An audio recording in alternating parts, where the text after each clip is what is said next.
Okay, today is Friday, May 29. So, tayo ay pupunta sa school dahil tayo ay may meeting with our new school principal na si Sir JR. So, yan. Napaaga masyado ang aking pagising. So, alas 5 ng umaga ay namulat na ang aking mata.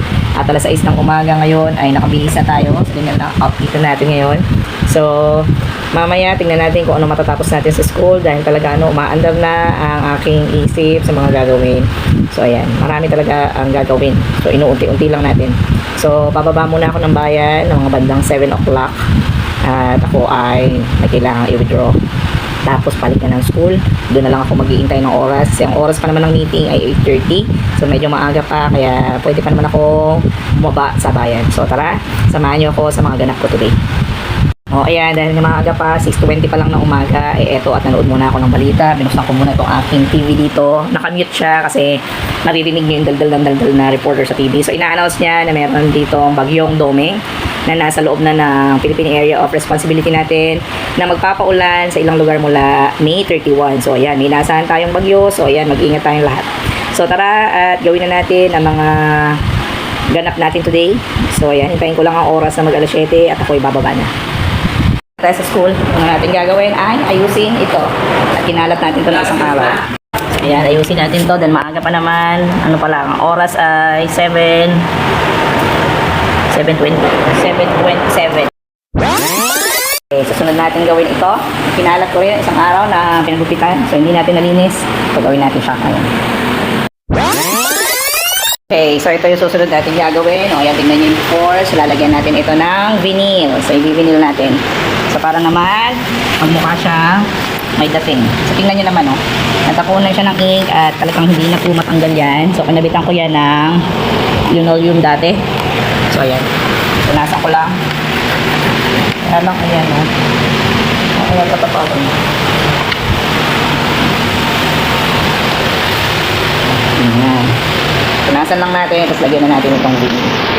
Okay, ito yung gagamitin nating vinyl. Ito ay self-adhesive na. So, papaklasan mo lang yan, yung pinaka-plastic. Ayan, didikit na yan. So, madikit naman siya. So, hindi na kailangan lagyan ng kahit anong adhesive. So, dahil meron na siyang adhesive. So, sukat-sukatin ko muna.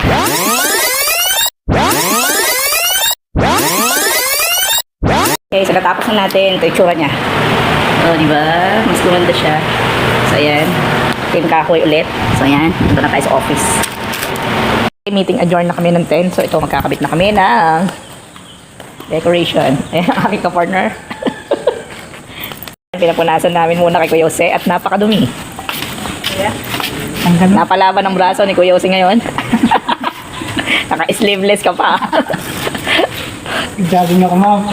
At nandyan si Kuya Jose at Kuya Cesar, tinulungan kami dahil alam nyo naman, medyo mataas ang paglalagyan namin at hindi tayo pinagpala sa height, kaya kailangan talaga namin ng makakatulong sa paglalagay nito. Nagkabit ni Ma'am Len ito dahil nga may lakad kami ng Sabado at Linggo at hindi ka mo po pwedeng pumasok sa school ng Sabado at Linggo. So ayan, sinamantala na namin talaga na magkabit ngayon dahil nandito naman kami pareho. So dahil nga gawa naman na ito no isang araw pa, ay ayan at ikinabit na nga lang namin sa tulong nga ni Kuya Jose at Kuya Cesar. So, ayan. So, hindi na kami problema dahil sa Lunes nga ay opening na ng brigada. So, ayan. Papasok na lang kami sa Lunes at nakaready na nga iyan. So, kulang na lang iyan ng tema at ng date. So, yun naman ang susunod kong gagawin sa maghapon na ito. Kaya naman, ayan. At inuna na lang namin muna ikabit ito para madali na lang ikabit yung tema at yung date mamaya. Okay. So, ito. At anong oras na? So, 12:33. So, ito na ginagawa natin ngayon. Tapos na tayo magkabit sa stage. Tema naman ang ginagawa natin at yung date. So, hindi natin nagawa to kahapon. So, ayan. Bayanihan sa Paralan. Nagkakaisa para sa Kayusan at Kaalaman. So, yun na lang gagawin natin ngayong hapon. And then, tingnan natin kung makakapag-upisa tayo maglinis. Kunti na lang naman nalilinisin dito. Ililipat-lipat ko na lang. And then, punas-punas, walis-walis. Okay, matatapos na naman ang araw natin. So, tapusin ko lang. Tinapos lang natin yung pagdidikit doon ng stage decoration sa ating stage. Okay, pakita ko sa inyo yung natapos kong decoration sa stage decor ng Brigada Eskwela natin. So, ito na siya. So, ayan. Tingnan yung tsura. So, ayan na. So, ayan. Brigada Eskwela 2026. Bayanihan sa Paralan. Nagkakaisa para sa Kayusan at Kaalaman. So, June 1 to 5 po, 2026 ay ang ating Brigada Eskwela. So, gusto pong maki-join.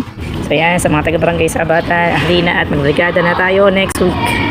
Okay, dahil tapos na tayo ay uwi na.